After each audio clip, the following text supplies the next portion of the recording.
The President of the United States, please welcome past National Commander Bobby Barrera.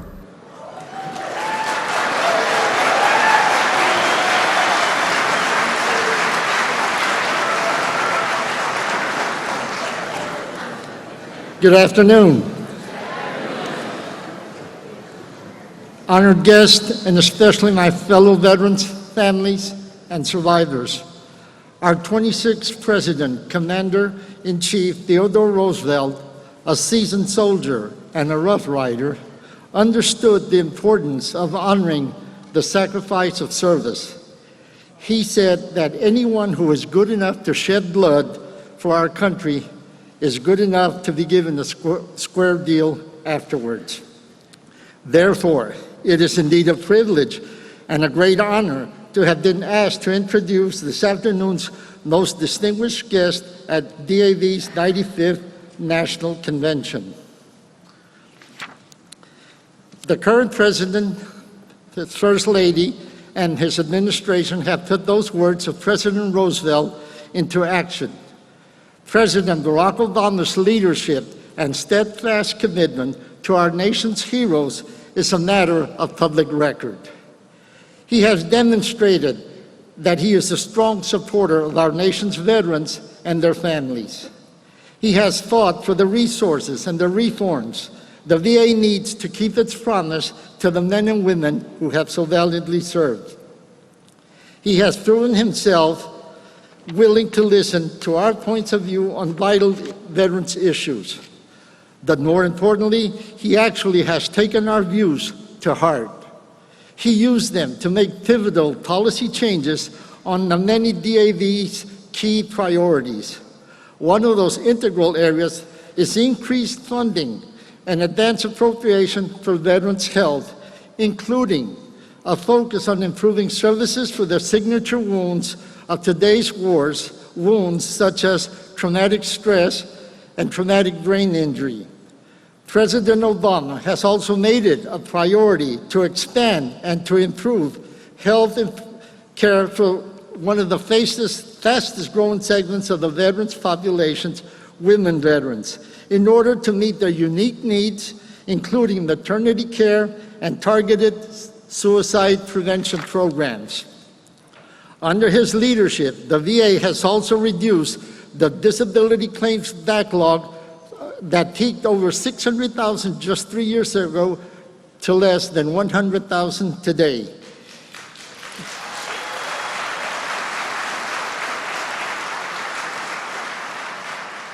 He has taken on veteran employment, signing the Vow to Hire Heroes Act, offering tax credits to businesses hiring unemployed veterans and extending vocational rehabilitation and employment benefits for disabled veterans.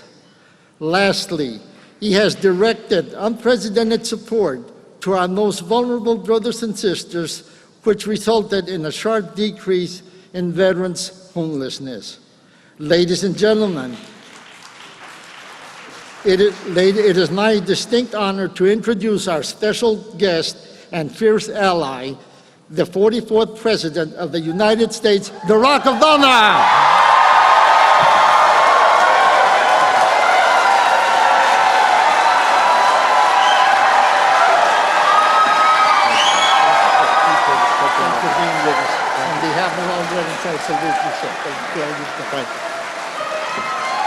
Thank you, DAV. Thank you so much. Thank you. Thank you. Thank you. Please, everybody have a seat. What an honor to be with you today.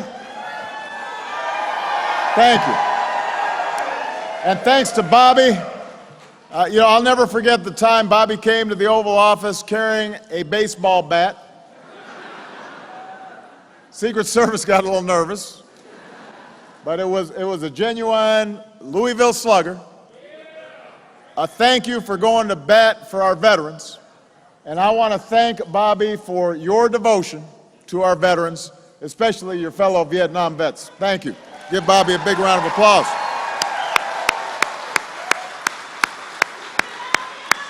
I love you back. I do. I want to thank our outstanding leadership team for welcoming me today, including National Commander Moses McIntosh, Senior Vice Commander Dave Riley, National Adjutant Mark Burgess,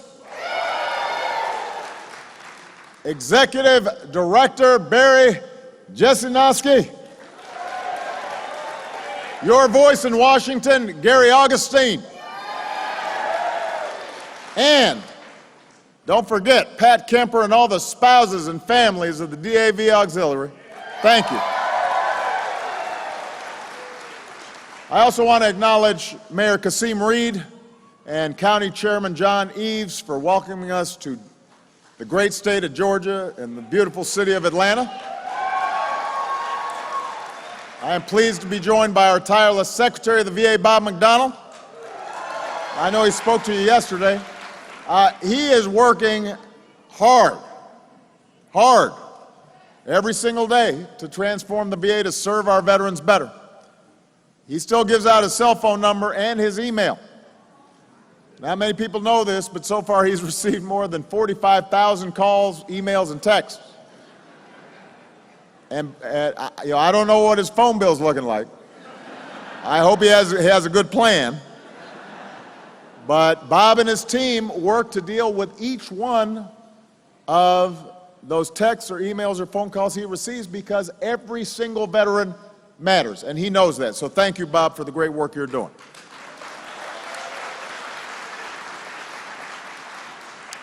So it's good to be back with the disabled American veterans. And what a journey that we've had together. It's great to be here. We worked together back when I was a senator. You were one of the first veterans organizations I called when I ran for president. I welcomed you to the White House as a partner. I came to your convention in my first term and my second, along with Michelle. And so it is fitting that my final major address to our nation's veterans as president is here at the DAV.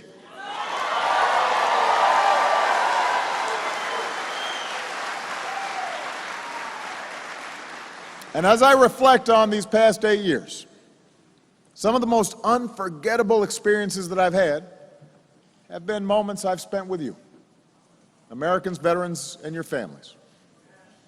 We stood together at Arlington to honor Corporal Frank Buckles, 110 years old, our last veteran from the First World War as he was laid to rest. I ordered our flags to be flown at half-staff because even after 100 years, we will never stop saluting those who served in our name.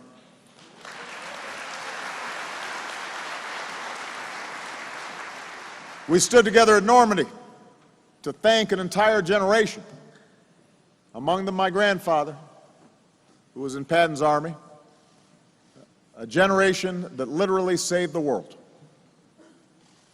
There was Harry Kolkowitz, who returned to the beaches he helped liberate and told he could have anything he wanted, said with the humility of a soldier, "A hamburger will do just fine." I think of Luda McGrath. This past Veterans Day, just before her 108th birthday, then the oldest known female veteran of World War II, which was a reminder that women have always served to keep America strong and free.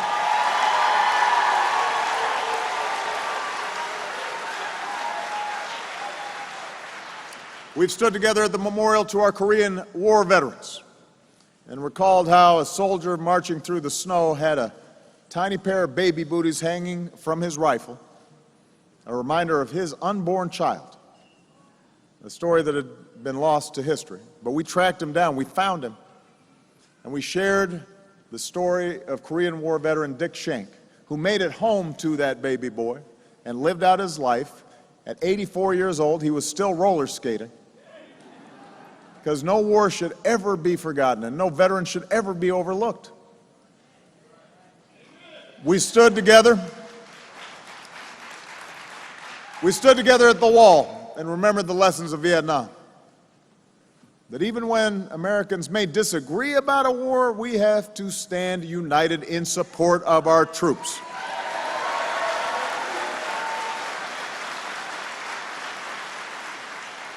And that for mothers like Sarah Shea, who honored her missing son for more than 40 years, we will never stop working to bring home our prisoners of war and our missing in action. We leave nobody behind. No one. And we've come together to welcome our newest veterans into your ranks. From Desert Storm, the Balkans, Afghanistan, and Iraq, our proud 9/11 generation. This is a time of transition. When I came into office, we had nearly 180,000 American troops in Afghanistan and Iraq. Today, that number is less than 15,000. Most of our troops have come home. To all of you who served in Afghanistan, you can take enormous pride in the progress you helped achieve, driving al-Qaeda out of its camps, toppling the Taliban, delivering justice to Osama bin Laden, helping Afghans improve their lives. There are millions of boys and girls in school, in democratic elections, and a democratic government, training Afghan forces to take responsibility for their own security so that we are no longer engaged in a major ground war in Afghanistan. That is your legacy. And today we salute our forces serving there on a more limited mission, supporting Afghan forces, going after terrorists, because we must never allow Afghanistan to be used as a safe haven for terrorists to attack our nation again. To all of you who served in Iraq, we saw your heroism in pushing out a dictator whose brutality must be condemned, never praised, in defeating an insurgency, in giving the Iraqi people a chance. And no matter what has happened since, your valor in the deserts, in fierce urban combat, will be honored in the annals of military history. And let me say something else about this generation. As Commander-in-Chief, I'm pretty tired of some folks trash-talking America's military and troops.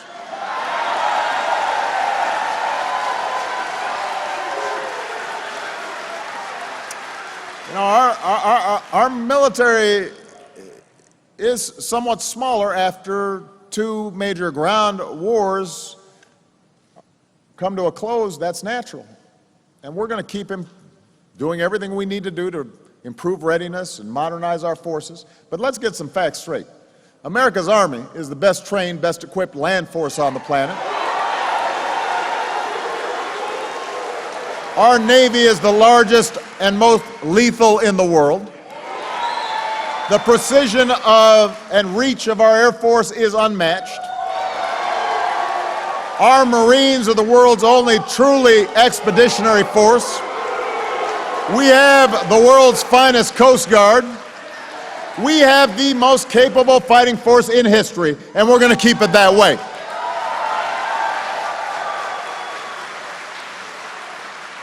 And no ally or adversary should ever doubt our strength and our resolve.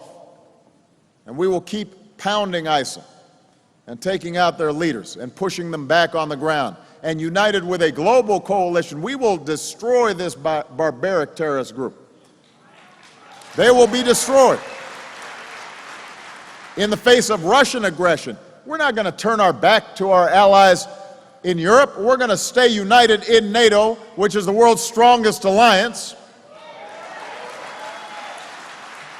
From the Asia Pacific to Africa to the Americas, the United States and our armed forces will remain the greatest force for freedom and security and peace that the world has ever known. That is your legacy. That is what we have to protect, and that is what we have to defend.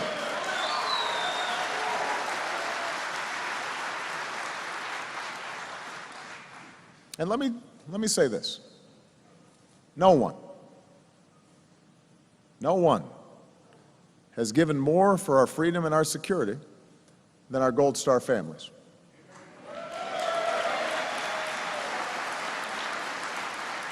Michelle and I have spent countless hours with them. We have grieved with them.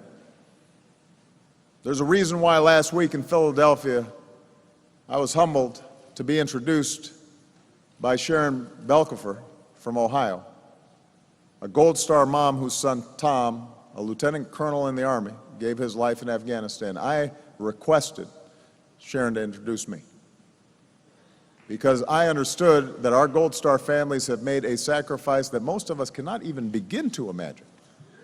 They represent the very best of our country. They continue to inspire us every day, every moment. They serve as a powerful reminder of the true strength of America. And we have to do everything we can for those families and honor them and be humbled by them. You know, DAV, I know that your service has also been defined by another battle. This is a group that understands sacrifice. You've been defined by the battle here at home. You've been defined by the battle here at home to persevere through wounds and disabilities.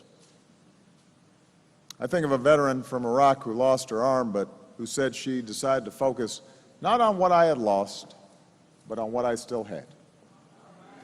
I see that same spirit in you. Maybe it was there in the hospital bed fighting for your life. You learned what it really means to have faith. Maybe it was during rehab, learning how to live without a leg, or both. You learned what it really means to persevere. About a month ago, I went to Walter Reed. I do this periodically and was in the rehab unit watching some of these folks work out, and I decided, you might have seen this, I was doing some push-ups with them and trying to keep up with them, and I was sweating and getting all tired. They took it easy on me. But it gave me a sense of, just a small sense of what perseverance really means. Maybe it was during the night when the memories came rushing back, and you summoned the courage to reach out and get help and stay strong. And I was proud to help recognize your patriotism and resilience in the heart of our nation's capital when we dedicated the American Veterans Disabled for Life Memorial.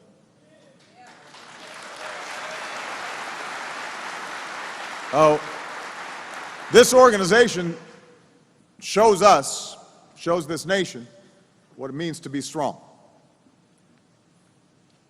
But as strong as you are, and nobody's stronger than our disabled vets, I know you didn't make this journey alone. You're here because of the love and support of your families and your caregivers and your neighbors and your communities and your fellow veterans.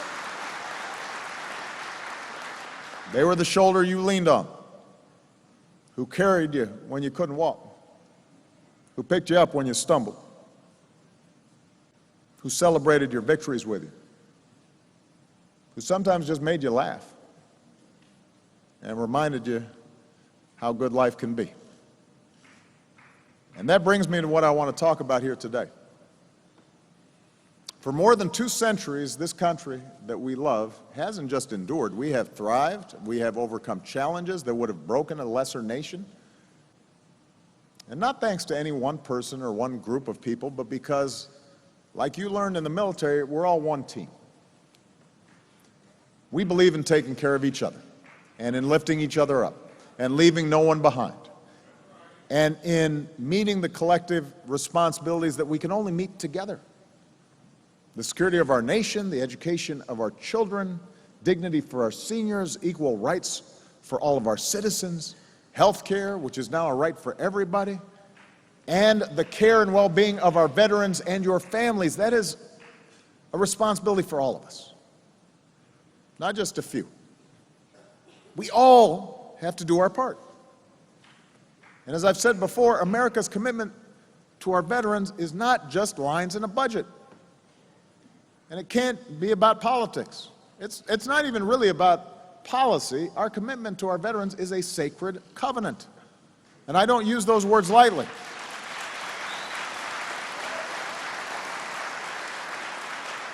It is sacred because there is no more solemn request than to ask someone to risk their life, to be ready to give their life on our behalf.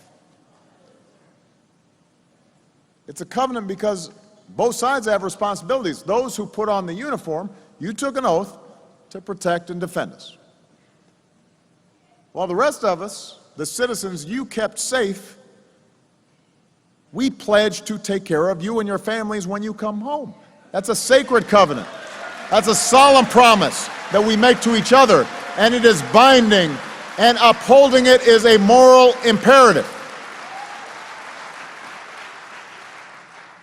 And at times, our nation has not always upheld this covenant. Our Vietnam vets, they sure know this. You know, when you came home, you deserved better. Veterans who at times have struggled to get care at the VA, you deserve better too. If there's ever a breach in the covenant, then leaders in this country have to work hard to regain trust. That's what Bob and so many hardworking people at the VA are doing. But upholding this covenant has to be the work of all of us. It's not just the VA's job, it's everybody's job. Government has to deliver the care and benefits and support that you have earned. Veteran service organizations have to hold us accountable and be our partners, like the 1.3 million members of the DAV are doing every day. And citizens have to step up too, which is why Michelle and Dr. Jill Biden, through joining forces, have rallied the American people to honor and support our military families and our veterans. Now, we've got a lot more work to do. But working together over these past 8 years, we've delivered real progress for our veterans. And we can't let up. It's not a reason for complacency, but we should understand that when we really put our sweat and tears and put our shoulder to the wheel, we can make things better. About 200,000 service members are becoming veterans every single year. And America's going to have to be there for you for a lifetime in 5 important ways. Number one, we have to keep fighting for the resources you need. Now, since I took office, we've made historic increases in veterans funding. 1, 2.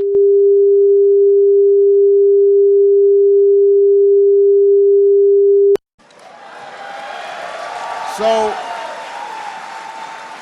altogether during my presidency, we will have increased funding for veterans by more than 85%. With advance appropriations, we're protecting veterans' health care from the annual Washington budget battles. But I do have to point this out. Republicans in Congress have proposed cutting my VA budget. And when they return in the fall, they should pass the budget our veterans need and fund it fully. Don't just talk about standing with veterans. Don't just talk about me. Do something to support our veterans. That's what you need to do.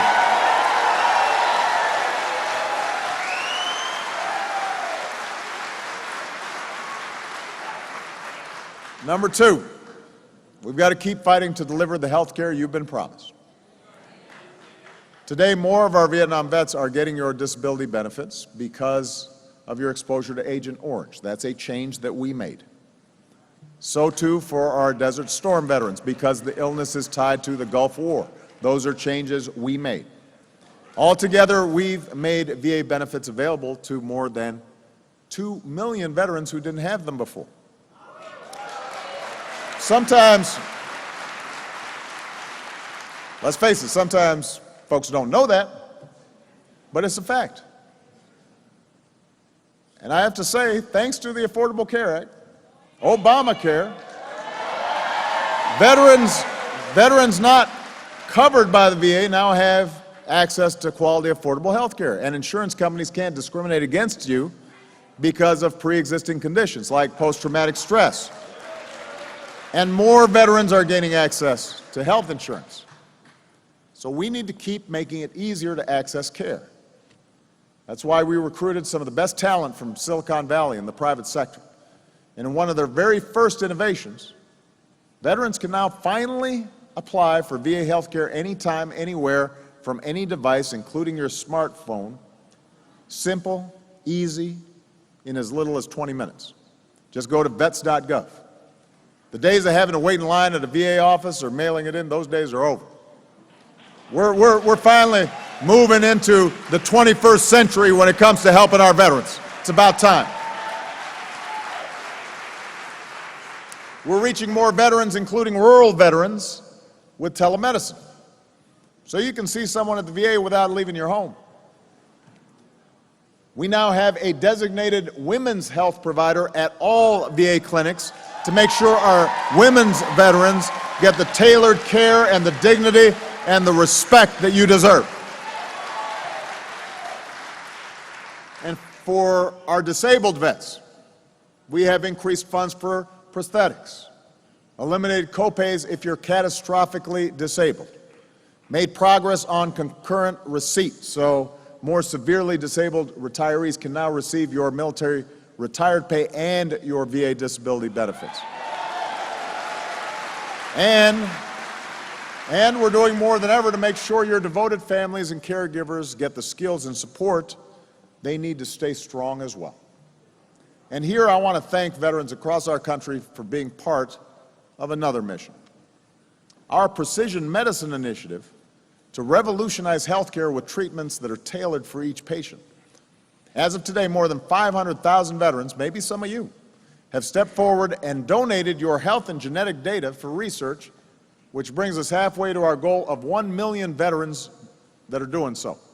And what this does is it gives us a better understanding of genetics, which will allow us to improve treatments for things like traumatic brain injury and post-traumatic stress and diabetes and cancer.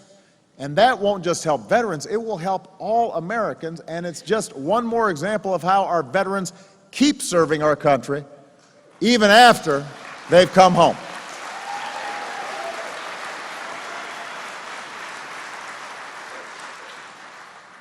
We need to keep improving mental health care. And I'll never forget the soldiers I met at Fort Bliss. They were proud of their service, but they were struggling with issues like post-traumatic stress. So for veterans with PTS, we made it easier for you to qualify for the VA care that you need, no matter when you served. We've increased funding for veterans' mental health care by more than 75%, billions more dollars. More awareness and outreach, because we have to end any shame or stigma that comes with going and getting help.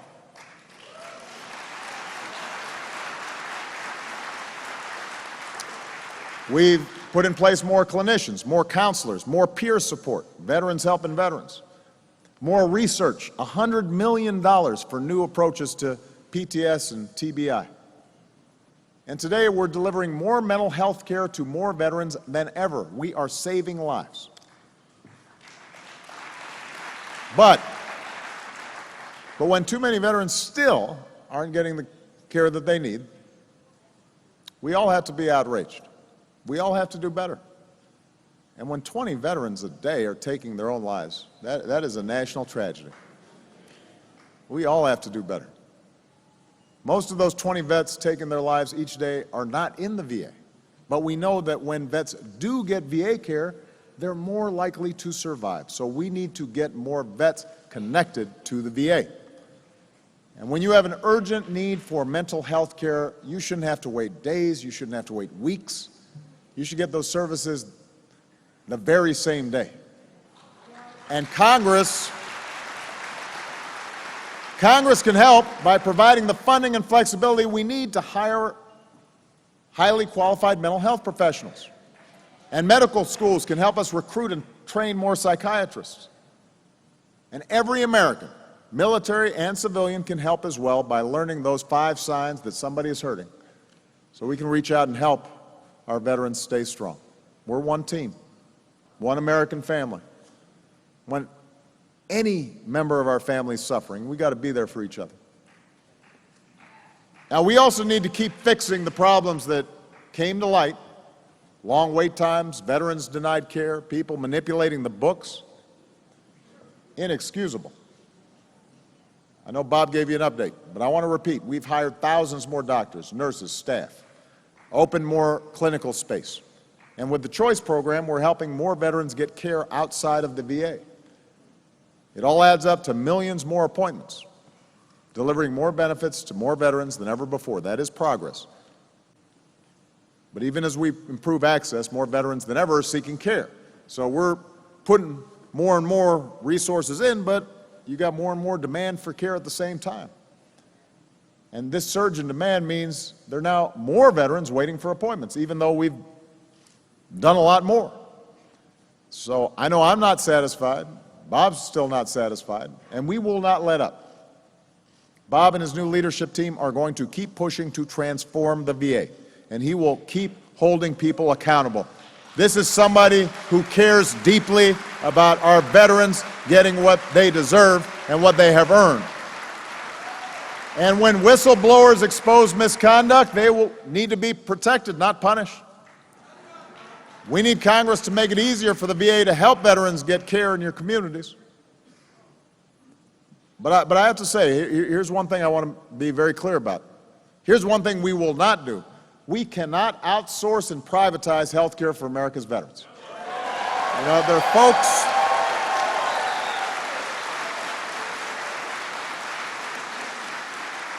are folks who keep pushing this.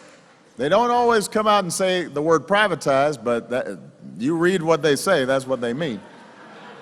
And these radical proposals would begin to dismantle the VA healthcare system that millions of veterans depend on every day. And that would hurt veterans. Study after study shows that in many areas, like mental health, the quality of care at the VA is often better than in private care. So let's listen to our veterans who are telling us, don't destroy VA health care, fix it and make it work, but don't break our covenant with our veterans.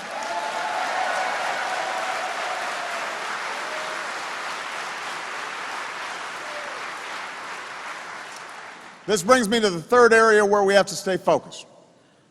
We have to keep cutting the disability claims backlog. Now, from its peak, we've slashed that backlog by nearly 90%. You know, my chief of staff and I, there was a chunk of time when that backlog was high where every day, no matter what else was happening around the world, he and I, we'd take these walks around the South Lawn just to keep our exercise, keep our steps up. And every day we talked about how are we going to get that backlog down. And each week we'd look and see what kind of progress we're making. That's how we reduced it by 90%. The backlog is now lower than when I came into office, even though there are a lot more people who are eligible for claims. And claims decisions are more accurate the first time. And on both these fronts, we're keeping at it. But, as we all know, when veterans appeal a decision, you're put into an appeal system that right now is broken. And you shouldn't have to fight for years to get a straight answer. We've proposed major reforms, and I want to thank the DAV and all the other veterans groups for raising your voice on this. We've got to keep up the pressure. Congress needs to pass comprehensive reform of the claims appeals process, because if we don't fix the appeals process, even when we get the backlog down on the original claim, too many folks are waiting on the back end. We got to fix it, and we can. But we're going to have to push Congress. And I don't know if you've noticed, that's hard.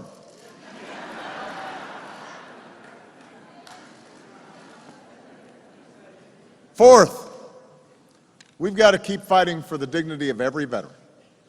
And that includes ending the tragedy, the travesty of veterans' homelessness. Now,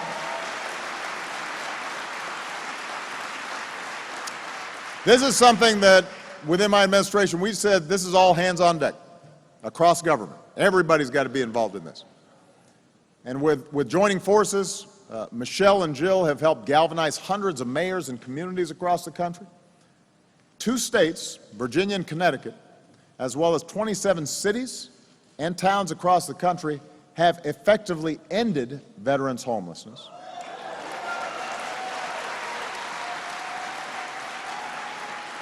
So today, I can announce that nationally, we have now reduced the number of homeless veterans by 47%, nearly half.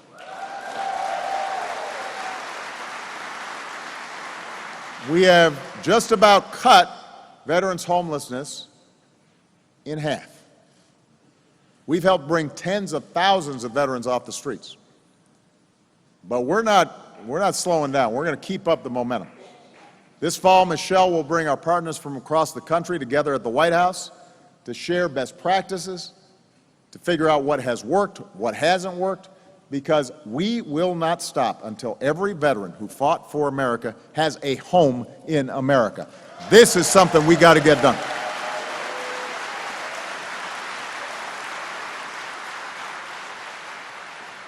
And finally, we've got to keep fighting to give our troops and veterans and your families every opportunity to live the American dream that you helped defend. With our overhaul of the Transition Assistance Program, hundreds of thousands of departing service members and their spouses have received training to plan their next career and find a job or start a business. We expanded the post-9/11 GI Bill to reservists and National Guard members and families, including Gold Star spouses and children. And then we expanded it to vocational training and apprenticeships. We've empowered veterans with new tools to find the schools that are right for you or to get the support you need to succeed on campus, to make sure you don't get ripped off, to cap your student loans, to make sure you and your families get in-state tuition, which is true now in all 50 states. And so far, we have helped more than 1.6 million veterans and their families realize their dream of an education. An investment in you and America that will keep us strong and keep paying off for generations to come. So we're doing more to help you find jobs worthy of your incredible talents. Because if you could lead a team and run logistics and manage a budget or save a life in a war zone, you sure as heck can do it right back here at home.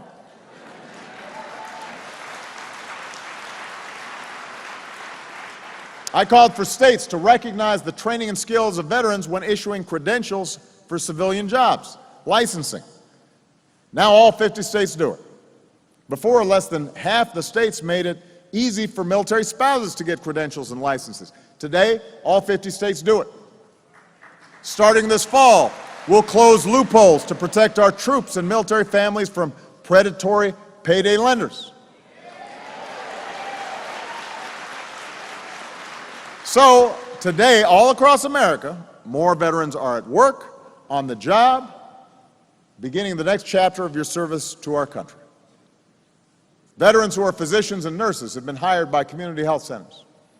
Cities and towns are hiring veterans as teachers and police officers, firefighters, and first responders, because we made it a priority in the federal government, hiring hundreds of thousands of veterans, including disabled veterans. Nearly 1 in 3 federal workers is now a veteran.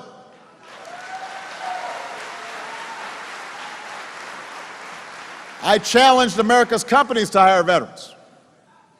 And then, in case they weren't listening to me, I sicked Jill and Michelle on them through joining forces, and companies now have hired or trained more than 1.2 million veterans and military spouses.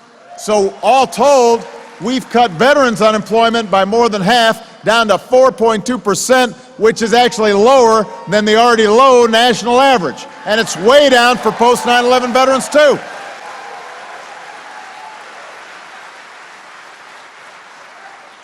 It's one of the reasons we've been able to help more than 3.6 million veterans buy or refinance a home of their own. So I'm going to keep saying to every company in America, if you want talent, if you want dedication, if you want to get the job done, then hire a vet. hire a military spouse. They know how to get the job done. They don't fool around.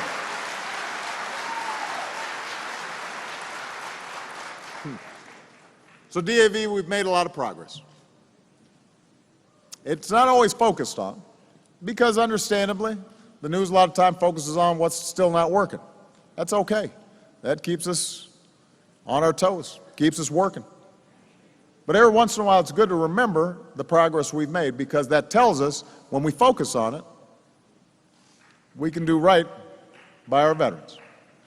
And as this new generation of veterans joins your ranks, we've got to keep on stepping up our game, giving veterans the resources you need, transforming the VA, delivering the health care you've earned, reducing the backlog, reforming appeals, standing up for your dignity, and helping you share in the American dream.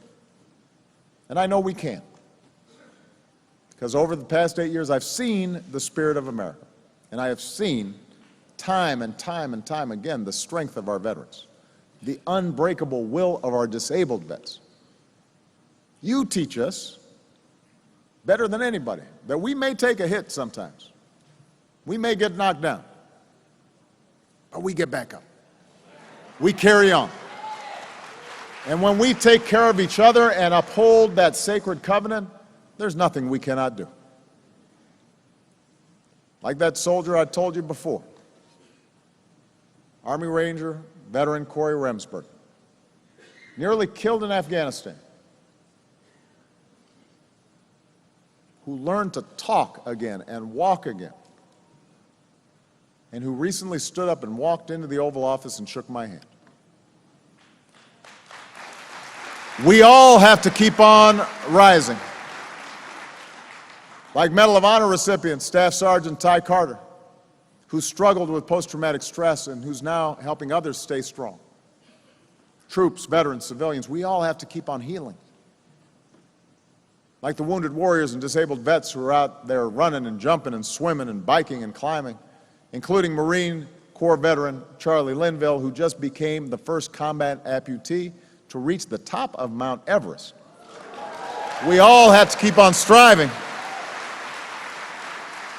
Like the veterans taking care of each other, including here at the DAV, Army veteran Oscar Olguin, Navy Reserve veteran Charity Edgar, Marine Corps veteran Carvin McGinnis, who says, helping veterans gives me a sense of purpose. That's something we all have to recognize. We all have to keep on serving. Like Air Force Technical Sergeant Jason Miller, who considered taking his own life, but who wrote me a letter. And after I put him in touch with Team Rubicon, went to work rebuilding communities after disasters, found a new purpose in life. Well, we all have to keep building this country we love. And like the ranks of our military and our veterans, whether they are black or white or Latino or Asian or Native American, or they are young or old, whether they are gay or straight, whatever their faith, men, women, Americans with disabilities, we have to keep on uniting as one team, as one people, as one nation. That's what you have taught us. That's what you are an example of. The disabled veterans of America know what it means to be one team. We draw inspiration from you. I am grateful for everything that you have done for this country. I am grateful for having had the opportunity to work with you. God bless you. Thank you for your service. Thank you for your sacrifice. Thank you for your patriotism. We honor and appreciate you. God bless our veterans, and God bless the United States of America. Thank you very much. Thank you.